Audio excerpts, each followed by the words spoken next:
இன்னைக்கு நாங்கள் ஊரில் இருக்கும்போது ஒரு கோயிலுக்கு தான் போனோம். அந்த கோயிலில் ஒரு புக் ஷாப் இருக்குது. கோயில் உள்ள புக் ஷாப் வச்சுருப்பாங்களா, எனக்கு ஒரு ஆச்சரியம். அப்புறம் உள்ளே போய் விளக்கேற்றிட்டு இருந்தோமா, விளக்கேற்றிட்டே இருந்தோம். விளக்கேற்றினதுக்கப்புறம் விளக்கேற்றிட்டு சாமி கும்பிட்டோம். பக்கத்தில் பார்த்தா தொட்டில். நமக்கு தொட்டியில் பார்த்தா கை மசங்கும்.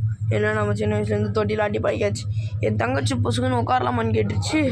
வேணான்ட்டு நாங்கள் அப்படியே எங்கள் தங்கச்சி மருதாணி வச்சதுக்கப்புறம் உள்ளே போய் பார்த்தா சாமியை போய் கும்பிட ஆரம்பிச்சிட்டோம்.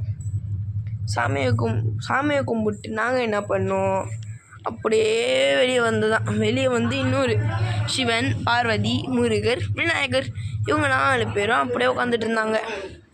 அவங்களுக்கு ஒரு பூஜையை போட்டுட்டு அப்படியே ஒரு டர்ன் பின்னாடி போனோமா, அங்கே இவங்க 2 பேரும் இருந்தாங்க, விநாயகரும் சிவனும். ஓகே, பாய் காய்.